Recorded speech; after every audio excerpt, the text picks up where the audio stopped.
बहुत समय पहले की बात है। महात्मा बुद्ध एक गांव से होकर गुजर रहे थे। उस गांव में एक तालाब था। महात्मा बुद्ध और उनके सभी शिष्य तालाब के पास आकर रुक गए। तभी वहां एक लड़का अपनी मां के साथ पानी भरने आया। उस लड़के की नजर महात्मा बुद्ध पर पड़ी। वह महात्मा बुद्ध को पहले से ही जानता था। वह जानता था कि महात्मा बुद्ध बहुत ज्ञानी हैं और वे सभी के प्रश्नों का उत्तर देते हैं, सभी के समस्याओं का समाधान भी बताते हैं। वह उनके पास गया और बोला, मैं बहुत बड़ा कुछ करना चाहता हूँ, लेकिन जब मैं कुछ करने का प्रयास करता हूँ तो मैं उस कार्य को पूरा नहीं कर पाता हूँ। मुझे समझ नहीं आता है कि मैं कहाँ गलती कर रहा हूँ। इसलिए मैं आपसे यह प्रश्न पूछना चाहता हूं कि लक्ष्य को प्राप्त करते समय ऐसी कौन सी कठिनाइयों का सामना करना पड़ता है जिसको पार करने के बाद ही कोई व्यक्ति सफल हो सकता है। महात्मा बुद्ध उस लड़के की ओर मुस्कुराते हुए देखकर बोले, जब तक तुम अपने लक्ष्य की ओर कदम नहीं बढ़ाते हो तब तक सफलता से जुड़ा हर प्रश्न, हर उत्तर अधूरा है। महात्मा बुद्ध ने इस उपदेश को समाप्त कर अपने सभी शिष्यों के साथ आगे की यात्रा जारी रखी। उस लड़के ने भी अपनी मां के साथ घर लौटने का निर्णय किया और घर वापस आ गया। अगले दिन जब वह लड़का अपनी मां के साथ वापस तालाब पर पानी भरने आया तो उसने देखा कि कल तालाब में जो कमल की केवल कलियां थीं, वे आज पूरी तरह से खिल चुकी थीं। उसकी मां को इस पर यकीन नहीं हो रहा था। उसने अपनी मां से कहा, बेमौसम इतने सारे फूल का एक साथ खिलना, ऐसी घटना तो मैंने आज तक नहीं देखी। यह सब महात्मा बुद्ध के यहाँ आने के कारण हुआ है, अर्थात यह उनका ही प्रभाव है। उस समय वह लड़का सोचने में खो गया। उसने तुरंत ही तालाब से एक कमल का फूल तोड़ा और मन में यह सोचना शुरू किया कि यदि तालाब की यह खूबसूरती महात्मा बुद्ध के प्रभाव के कारण है तो मुझे महात्मा बुद्ध से जरूर मिलना चाहिए।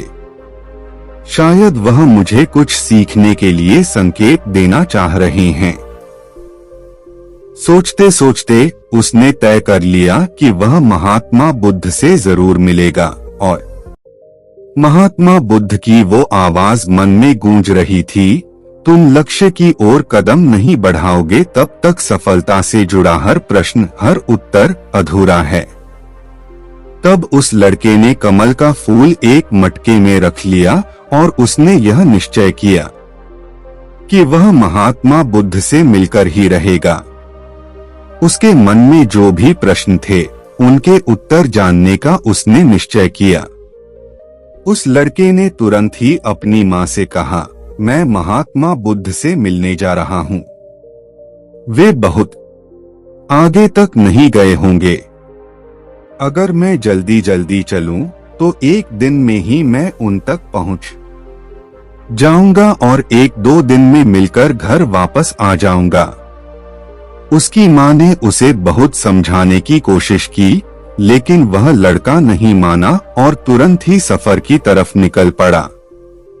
वह मार्ग पर बहुत ही तेजी से चल रहा था। बहुत कम समय में ही उसने अपने गांव को पार कर लिया। चलते चलते उसकी थकान बढ़ रही थी, जिससे उसकी रफ्तार कम होने लगी थी। लेकिन उसने हार नहीं मानी, धीरे धीरे चलता रहा और चलते चलते जंगल में पहुंच गया। जंगल को देखकर उसके मन में डर उत्पन्न हुआ। उसने सोचा कि मैंने आज तक जंगल पार नहीं किया है और इस जंगल में कई जंगली जानवर भी हैं। यदि मैं रास्ता भटक गया तो मैं महात्मा बुद्ध तक कभी नहीं पहुंच पाऊंगा, और यदि मैं किसी गलत रास्ते पर चला गया तो मुझे कम से कम 2 दिन और लगेंगे महात्मा बुद्ध तक पहुंचने के लिए, और यदि वह मुझसे बहुत आगे निकल जाते हैं तो मुझे बाकी रास्ते भी पता नहीं चल पाएंगे और फिर मैं उनसे कभी नहीं मिल पाऊंगा। वह लड़का इसी सोच विचार में डूबा हुआ था। तभी उसने देखा कि उसी रास्ते से एक घोड़े की सवारी आ रही थी। लड़के ने उस घुड़सवार से कहा, क्या तुम मुझे जंगल पार करवा दोगे? मुझे महात्मा बुद्ध से मिलना है और मुझे ये कमल उन्हें देना है। इस पर घुड़सवार ने कहा, मैं आपको जंगल पार नहीं करवा सकता, लेकिन मैं आपकी मदद कर सकता हूँ। यह कमल वाला मटका मैं महात्मा बुद्ध तक पहुँचा सकता हूँ। उस लड़के ने फिर सोचा और विचार किया, यदि मैं पैदल चलूं तो बहुत समय लगेगा और शायद मैं महात्मा बुद्ध से मिल न पाऊं। लेकिन यदि मैं इस मटके को घुड़सवार को दे दूं तो वह बहुत जल्दी महात्मा बुद्ध तक पहुंचा देगा। इससे मेरा काम आसान हो जाएगा और मैं जो मन में चाहता हूं वो भी पूरा हो जाएगा। काफी समय सोच विचार करने के बाद वह निर्णय लिया कि वह मटके वाला कमल घुड़सवार को दे देगा। वह उस मटके को उस घुड़सवार के हाथों सौंपने ही वाला था कि तभी उसे याद आया कि इस कमल को महात्मा बुद्ध तक पहुंचाने के पीछे उसका क्या उद्देश्य था। वह किस उद्देश्य से यह कमल महात्मा बुद्ध के पास ले जा रहा है। तभी उसके मन में एक और विचार आया कि अगर मैं यह मटके वाला कमल लेकर महात्मा बुद्ध तक नहीं पहुंचा तो मेरे प्रश्नों का उत्तर मुझे कैसे मिलेगा, और हो सकता है कि मेरे जीवन में यह एक ही मौका है जिससे मैं महात्मा बुद्ध से मिल सकता हूं और अपने सभी प्रश्नों के उत्तर जान सकता हूं। यह सोचकर उसने निर्णय लिया कि वह यह मटका नहीं देगा, मैं इसे खुद ही उन तक पहुंचाऊंगा। काफी कुछ सोचने के बाद वह घुड़सवार से कहता है, मैं यह मटका खुद ही उन तक पहुंचाना चाहता हूं, क्योंकि उनसे मिलना मेरे लिए बहुत जरूरी है। मेरे मन में कई प्रश्न हैं जिनके उत्तर मुझे उनसे जानना है।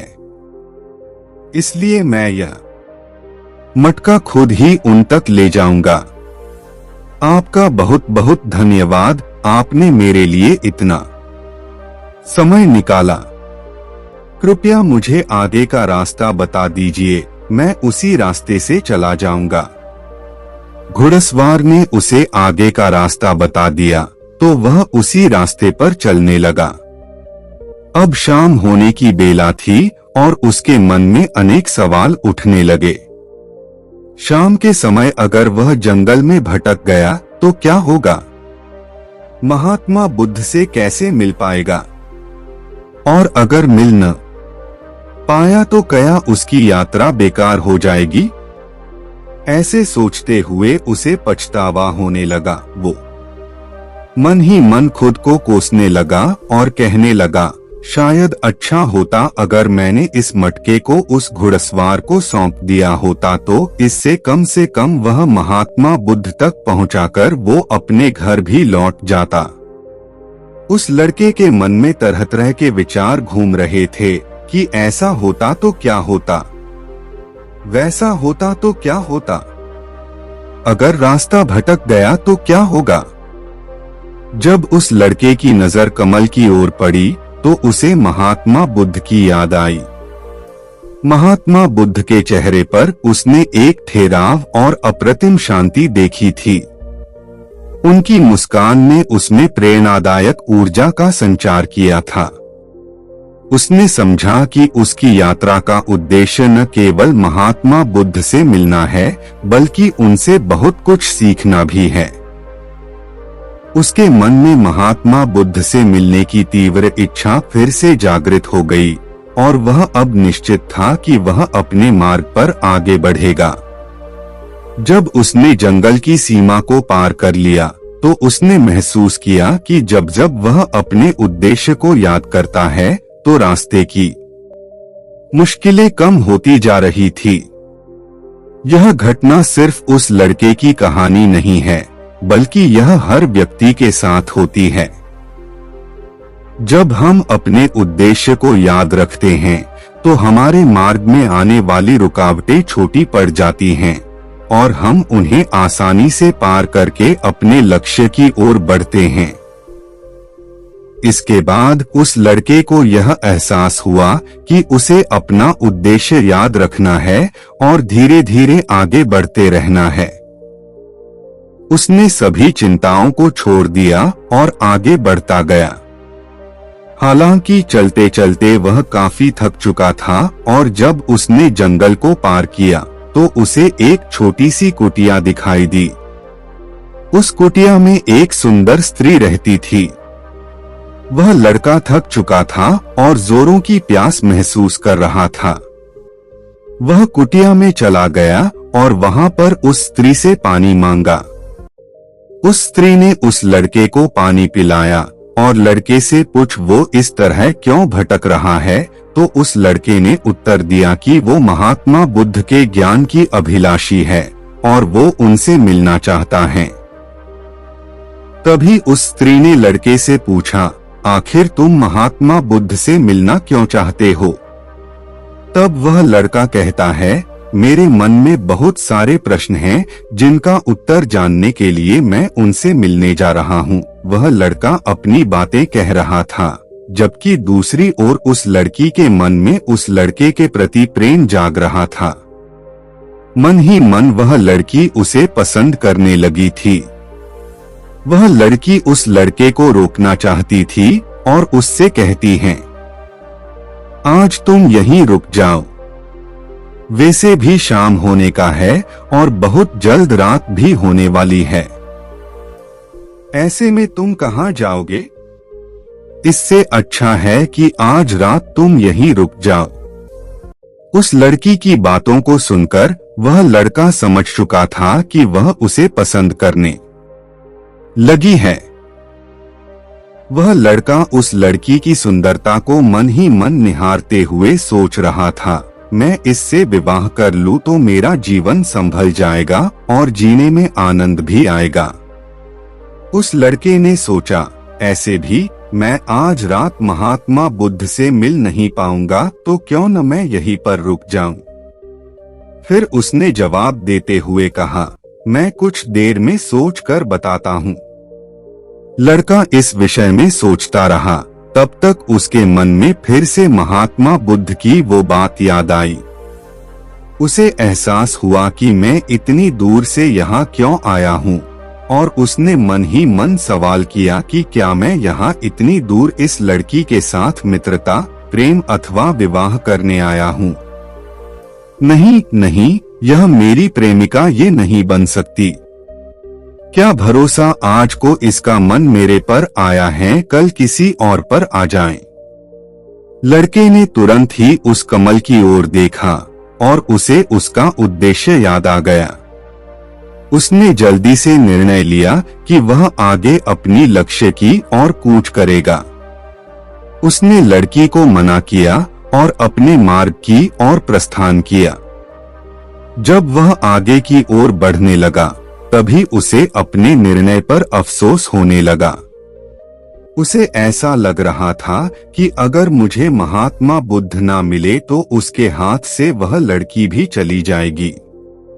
उसे इस बात का बहुत दुख था, फिर भी वह आगे बढ़ता गया।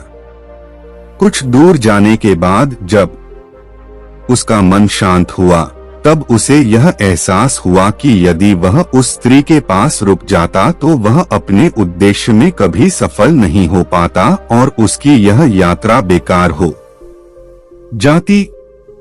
उसको तब एक और बात का स्मरण हुआ कि कोई भी वस्तु या व्यक्ति जो हमें अपने उद्देश्य से भटकाने का प्रयास करे, उससे तुरंत ही दूरी बना लेनी चाहिए और हमें अपना उद्देश्य याद रखना चाहिए। वह लड़का सोच विचार करते हुए आगे बढ़ रहा था। तभी मार्ग में एक बुजुर्ग आदमी से मिला। उसने बुजुर्ग से पूछा, बाबा, क्या आपने इस मार्ग से महात्मा बुद्ध को जाते हुए देखा है? पिछले गांव में किसी ने बताया कि वह इसी मार्ग से आगे बढ़े थे। क्या आप बता सकते हैं वह किस तरफ गए हैं? उस बुजुर्ग व्यक्ति ने उस लड़के से कहा, तुम्हें कोई गलतफहमी हुई है, इधर से कोई भी ऋषि मुनि नहीं गए हैं। हो सकता है कोई और मोड़ हो जिस पर तुमने ध्यान नहीं दिया हो और उस रास्ते से वे मुनि चले गए हों। यह सुनकर वह लड़का घबरा गया। अभी कुछ ही घंटे पहले ही उसने उस बस्ती को पार किया था। अगर वह वापस गया तो काफी समय लग जाएगा और अंधेरा भी होने को है। उसके रहने के लिए कोई जगह भी नहीं है और ना ही उसके पास कुछ खाने के लिए बचा है। इससे उसकी पूरी यात्रा बेकार हो जाएगी।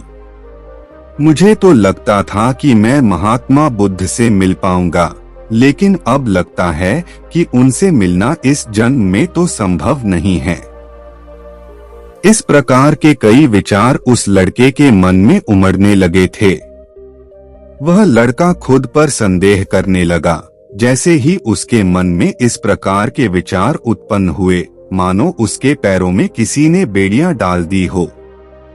वह बार बार केवल एक ही बात सोच रहा था, आखिर मुझे वह क्यों नहीं दिखाई दिया? मैं बार बार एक ही गलती क्यों करता हूँ? मुझसे इतनी बड़ी गलती कैसे हो गई? वह लड़का सर पकड़कर वहीं बैठ गया। कुछ देर तक तो उसे कुछ समझ नहीं आ रहा था। उम्मीद करते हैं आपको हमारी कहानी पसंद आई होगी और काफी कुछ सीखने को मिला होगा। कहानी के बारे में अपने विचार आप हमें नीचे कमेंट बॉक्स में कमेंट करके बता सकते हैं। बाकी अगर यह कहानी आपको अच्छी लगी हो तो इस वीडियो को लाइक करें और चैनल को सब्सक्राइब जरूर करें। तो मिलते हैं अगली वीडियो में, तब तक अपना ख्याल रखना। धन्यवाद।